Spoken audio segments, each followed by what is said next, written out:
And I know that while you were introducing yourself, you kind of made mention of the idea of, it's not just the idea, but also the reality of grief. And I also said we live also in quite a tumultuous political climate.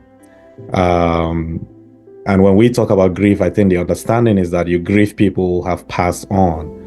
But we grieve so many things today, you know. We grieve in even the aspirations that for so many people is kind of elusive. Economic aspirations, political aspirations, even aspirations to return to that place that you feel a sense of belonging and home. I want to kind of hear your perspective, but also maybe your experience of what it means at this time for you to grieve.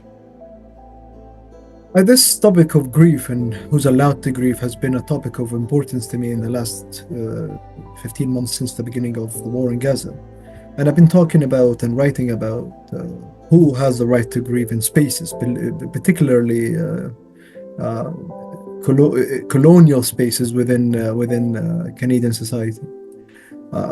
For me, as a personal example, sometimes when I grieve or I begin to grieve in certain spaces, my grievance becomes a political stand or a political statement. And I'm often reminded that, or told, at least in a faint voice, is look, we don't want to talk about politics here, you know. So then I ponder, I'm like, you've asked me, or I wonder or think with those folks, I'm like, you've asked me how my family was, or how my family is doing, or how my country is doing.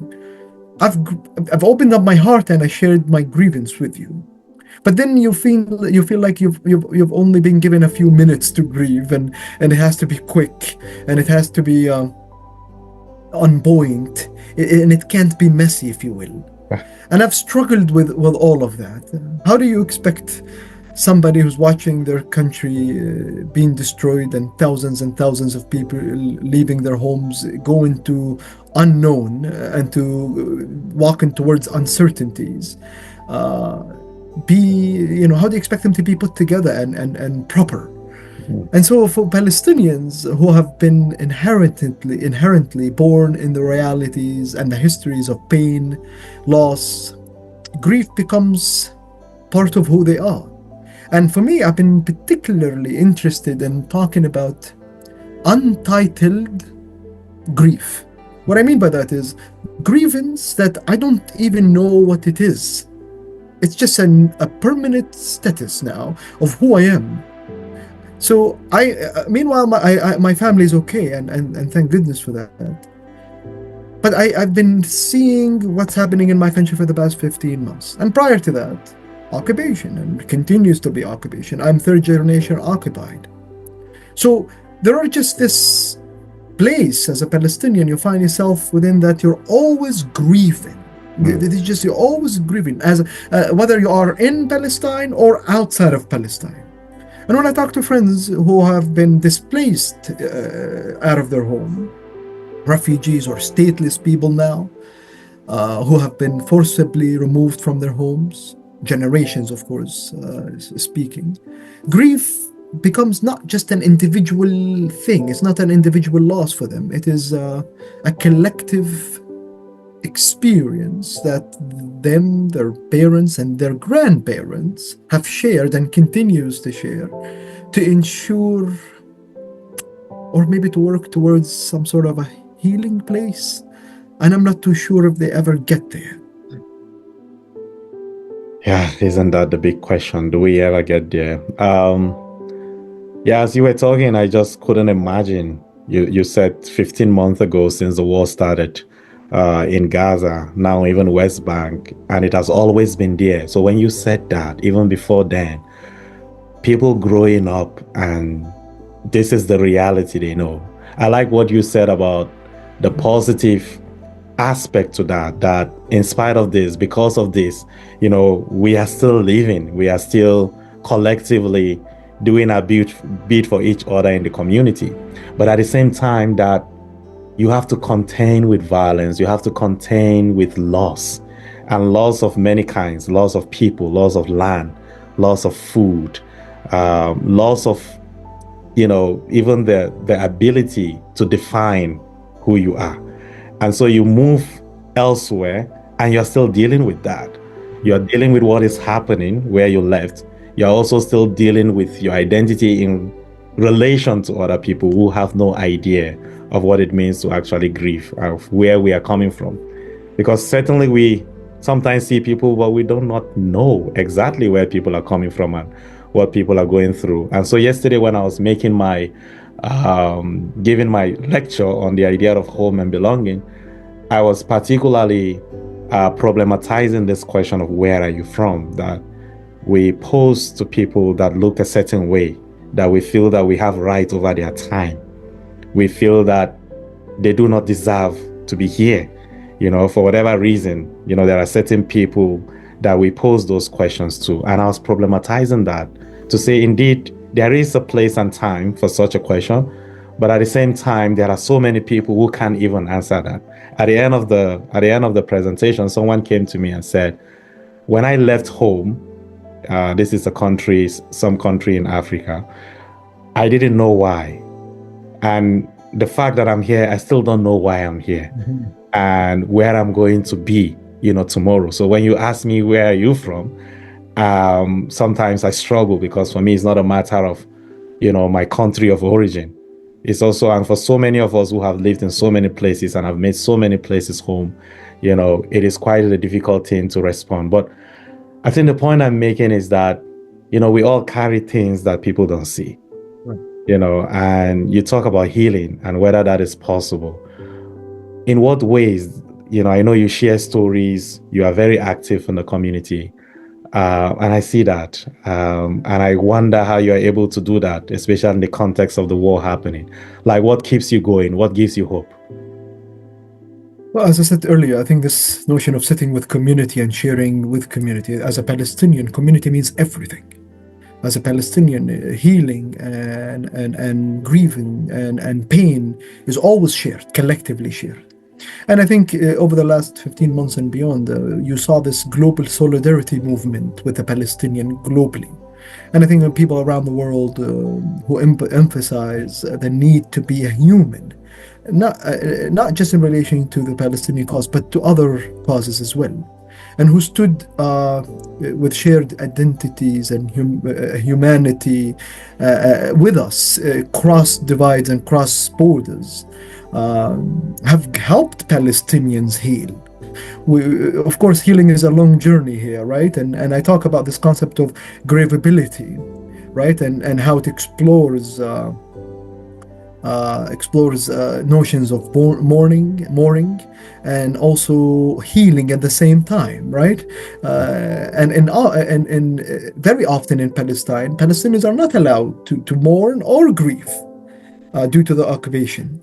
So what we do to get there, or to find ways towards healing, is to talk to one another, to spend time with one another, to feed each other, to feed each other's children, to talk about who we are as humans. Very often when you sit with Palestinians, they use humor to talk about their pain, and that's healing in itself. It's actually a way of defying the occupation and saying, look, no matter what happens, I'm staying on my land. Right? And I think by showing that, people around us have learned also and have been invited to come into those spaces and feel that they too belong in those settings and heal alongside us, in which eventually promotes social justice and, of course, cohesive healing for all. And so we're working on that. We're walking on that journey. For me, what keeps me going is people who say, we're doing this thing, can you come and eat with us? Or when I do something like a storytelling an event and I invite community and there are 200 people who show up, and I look around and I'm like, those people left their busy lives and left everything they're doing to come and sit with each other in humanity. And I think if that doesn't tell us that our fates and our destiny is one, I don't know what can and I don't know what does. And so for me, grieving, loss, and pain can exist at the same time, in the same place as beauty, humanization, and community. Hmm, that is powerful. And yeah, the little human act, as you were speaking, I thought of this is the expression by James Baldwin, calling us to demonstrate the little human act, because sometimes we think of changes at that higher level of society, whereas at this very lower strata, people are doing the little human acts, he calls it. Um, so what would you say generally, like we were talking about the political climate and how tumultuous is being, and you said it's not just Palestine, it's in Congo, it's in Sudan, it's in Ukraine, you know, the economic wars as well. Like this is just a period where people are grieving on so many fronts. What message do you have really for humanity at this time? The message is find your communities and sit with them, hold on to them, get to know them, find ways to be part of the work that communities are doing and enhance it. And if it feels like you're the only voice out there sometimes, and that happens, I know what it feels like to be sometimes alone, keep doing it. All of a Mm, sudden, you'll find people come with you and come around you and sit with you.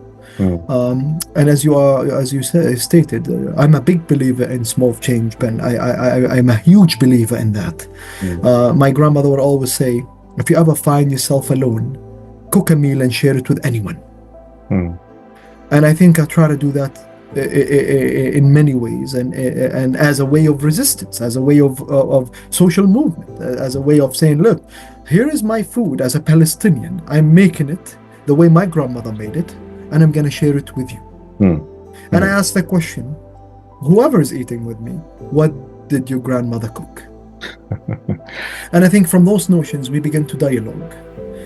We begin to have a conversation. We begin to share our worries, our dreams, our hopes. Yeah.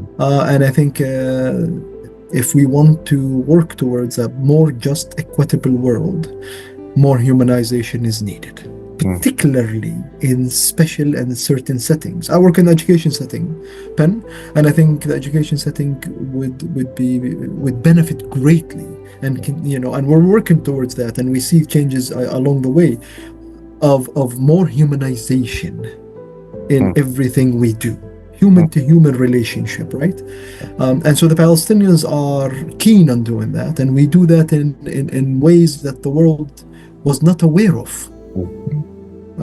You've seen pictures in Gaza and the West Bank, while people are leaving their homes because their homes are being demolished. They're cooking together and eating together, taking care of one another. And I think that itself, that spirit of I'm going to take care of my neighbor, I think can be duplicated and learned from across the globe. Yeah. I mean, sometimes we eat and just think that we are, you know, nourishing our bodies, but I don't think we think of food in the manner in which you've really expressed it here today. And I just wanted you, just before you leave, if you could just tell us a particular dish from your grandmother that you remember, and you know what it was sharing that food with people back home. Oh my goodness, there are so many beautiful dishes in the Palestinian culture, and inshallah we'll have a meal together very soon in person. But one of my favorite meals that my grandmother made is zait and za'atar, which is manakish. So it's a big homemade bread. Olive oil goes on top, oregano and za'atar is spread, and it is baked on the fire with sage tea on the side, and that's what you eat for breakfast. And all of a sudden, as soon as it starts to bake, and the whole house smells like a mixture of thyme, sage, za'atar, and sage tea, all coming together to solidify that we are one, we are the land. And I miss that really. I miss that more than anything. Hmm. I hope we will be able to make that in Winnipeg when I come visit soon. Always welcome. Yeah, thank you so much, brother. It's Thank you. really Appreciate you, been Ben. an honor to have this time discussing our experiences of home, belonging, and grief together. Thank I you. appreciate it. And thank you for taking the time and keep talking about humanity. Take care.